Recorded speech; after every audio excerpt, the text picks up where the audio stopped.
Dedicated freight corridor यानी मालगाड़ियों के लिए डेडिकेटेड गलियारा, मालगाड़ियों के लिए डेडिकेटेड रेल लाइन, और ऐसा ही काम फरीदाबाद में हो रहा है। ईस्टर्न डेडिकेटेड फ्रेट कॉरिडोर और वेस्टर्न डेडिकेटेड फ्रेट कॉरिडोर को आपस में जोड़ने का काम। लेकिन ये जो रेलवे लाइन बिछाई जा रही है, इसकी क्वालिटी का खास ख्याल रखा जा रहा है। क्यों?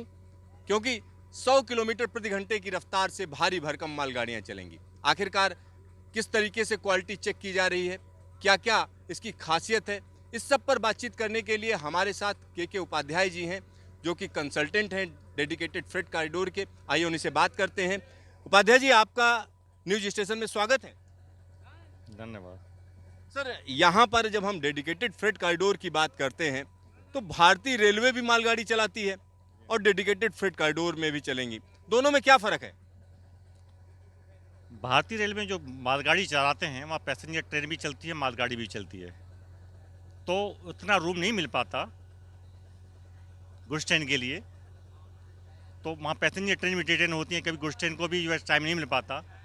चूँकि माल को एक जगह से दूसरे जगह पहुँचाने के लिए जल्दी पहुँचाना है, टाइम से पहुँचाना है, बाई रोड को अवॉइड करना है, तो ये डेडिकेटेड फ्रेट कॉरिडोर बनाया गया। पूरी तरह डेडिकेट फ्रेट के लिए ही डेडिकेटेड है, ये पूरा फ्रेट के लिए डेडिकेटेड है। यहाँ पर मैं देख रहा हूँ कि ये डबल लाइन बनाया है।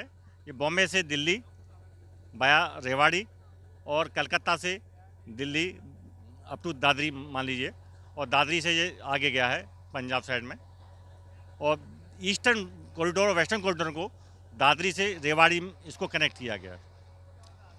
दादरी से रेवाड़ी के बीच में कनेक्ट करने के लिए ये ट्रैक बिछाया गया है।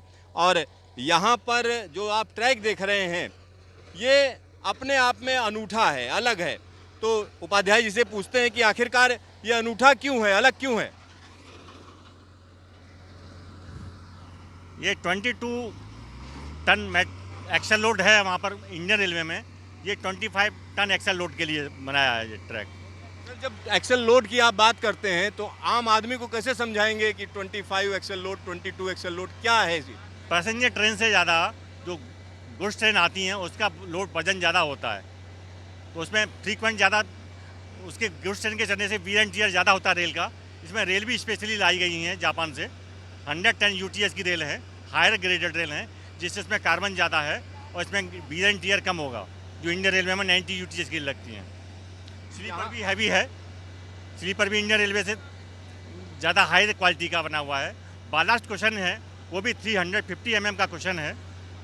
उस हिसाब से जो इंडियन रेलवे से काफ़ी अच्छा बेहतर ट्रैक बनाया जा रहा है। जो बलास्ट कुशन की आप बात करते हैं तो वो ज़्यादा अगर मोटा बनाया गया है या ज़्यादा उसमें ये डाले गए तो क्या क्या फ़र्क पड़ता है उससे? उसकी फ्लेक्सिबिलिटी, जितना क्वेश्चन होगा अच्छा क्वेश्चन होगा, उसमें फ्लेक्सिबिलिटी होगी, ट्रैक की लाइफ ज़्यादा चलेगी और उसमें जर्क नहीं लगेंगे। उस हिसाब से ट्रैक बनाया गया है। यहाँ पर आप देख सकते हैं ये ट्रैक अपने आप में खास है। खास क्यों है कि इसमें तमाम टेक्निकल चीज़ें हैं जिनके बारे में उपाध्याय जी बता रहे हैं। सर, जब हम ट्रैक की बात करते हैं, खास तौर पर आपने कहा ये जापान से लाई हुई ट्रैक है, तो कितनी लंबी है? और अगर हम लंबे ट्रैक की बात करें तो हमने पढ़ा था कि जब लंबी यानी जो रेल पटरियाँ होती हैं, जब गर्मी होती है तो फैल जाती हैं, जाड़ा होते हैं सिकुड़ जाती हैं, तो इसलिए गैप रखा जाता है। यहाँ पर तो लंबी लंबी रेल पटरियों की बात हो रही है, तो क्या फ़र्क पड़ता है दोनों में, कैसे? इसके लिए 25 मीटर लॉन्ग रेल लेके आई जा रही है जापान से, और इसको कंटिन्यूस CWR बनाया जाएगा। इसके लिए टर्न आउट पर भी स्पेशल स्विच आ रहे हैं, स्विच टर्न आउट आ रहे हैं। ये स्विच पे भी रेल को बेल्ट कर दिया जाएगा, क्रॉसिंग पे भी रेल को बेल्ट कर दिया जाएगा, और कंटिन्यूस बेल्टेड रेल है जिसमें गैप वगैरह कुछ नहीं छोड़ा जाएगा, जिससे वीर एंड टियर कम होगा, और जो गाड़ी है उसका भी वीर एंड टियर कम होगा, उसके व्हील वगैरह का मेंटेनेंस कम रहेगी। इस वजह से इसको कंटिन्यूस बेल्टेड रेल बनाया जा रहा है। कंटिन्यूअस वेल्डेड रेल इसको बोला जाता है, यानी लंबी लंबी रेल हैं जिनको आपस में वेल्डिंग भी कर दी जाती है। और सबसे बड़ी चीज़ यह है कि घिसाव नहीं होता है। जब ट्रेन चलती है तो कहीं ना कहीं जो पटरियां हैं वो घिसती हैं और उसमें नुकसान होता है। नुकसान होता है तो कुछ दिनों बाद आपको पटरी बदलनी पड़ती है, या पटरी का हम कह सकते हैं कि एक तरीके से उसको चेंज करने की ज़रूरत पड़ती है। यहाँ पर क्या है, ज़्यादा दिन में जो है कम घिसाव होगा, यही कहा कह सकते हैं। बिल्कुल साहब, लाइफ ज़्यादा रहेगी इसकी, कुशन है, स्लीपर हैवी है, रेल भी हैवी है, कंटिन्यूस बेल्टेड है। जहाँ जॉइंट ज़्यादा रखते हैं तो उसमें हैमरिंग एक्शन होता है, वीयर एंड टियर ज़्यादा होता है, उससे व्हीकल को भी नुकसान होता है, स्लीपर भी डैमेज होता है और बालास्ट भी क्रश होती है। ये सब उसको बचाने के लिए ये CWR बनाया गया है। पॉइंट एंड क्रॉसिंग जो इंडियन रेलवे में है वहाँ पे कंटिन्यूस बेल्टेड नहीं होते, यहाँ पर जो है DFC डेडिकेटेड फ्रेट कॉरिडोर में टर्न आउट के ऊपर भी रेल कंटिन्यूस बेल्टेड होके जा रही है। तो सर ये खासियत हो गई। दूसरी चीज़ मैं देख रहा था कि दो स्लीपर के बीच में यहाँ जगह कम दी गई है, जबकि भारतीय रेलवे में जगह थोड़ा ज़्यादा लगती है देखने में। क्या ये बात सही है? हाँ, गुड्स ट्रेन के लिए 60 सेंटीमीटर का डेफिशिएंसी, मतलब 60 सेंटीमीटर का स्पेसिंग है, तो स्लीपर ज़्यादा हैं, तो उसके बाद क्वालिटी इसको जो स्ट्रेंथ मजबूत ट्रैक बनाया जा रहा है यहाँ पर। तो मजबूत ट्रैक है, साथ ही साथ हम कह सकते हैं जो यहाँ बलास्ट दिया गया है उसकी मोटाई ज़्यादा है।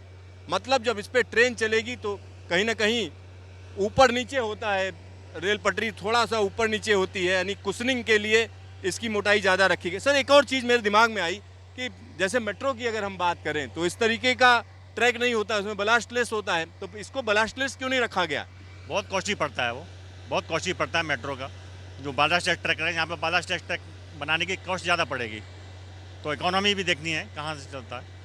अच्छा, तो उसमें और इसमें बस एक बड़ा फ़र्क ये है कि उसकी कास्ट ज़्यादा पड़ती है। ज़्यादा पड़ेगी, तो कास्ट ज़्यादा पड़ती है, लेकिन यहाँ पर अगर हम देखें तो यहाँ ध्यान रखा गया है कि किस तरीके से भारी भरकम मालगाड़ियाँ चलाई जा सकें और लगातार चलेंगी। ऐसा नहीं है कि एक चल गई दो चल गई, ऐसा नहीं है। इसमें पैसेंजर गाड़ियाँ नहीं चलनी हैं, इसमें सिर्फ और सिर्फ मालगाड़ियाँ चलनी हैं। लिहाजा क्वालिटी पर ध्यान दिया गया है। तमाम चीज़ें जिसके बारे में उपाध्याय जी ने बताया, उससे हमारे दर्शकों को समझ में आया होगा ये ट्रैक क्यों खास है। उपाध्याय जी आपका ढेर सारा धन्यवाद न्यूज स्टेशन से बातचीत के लिए।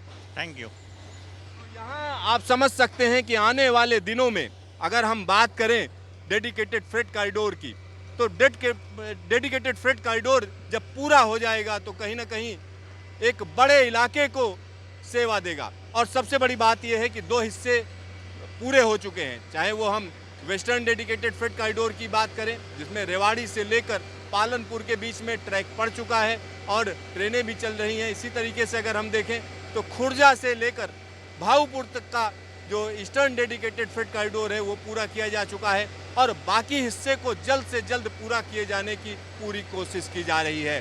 कैमरामैन DK शर्मा के साथ सिद्धार्थ, फरीदाबाद, न्यूज स्टेशन।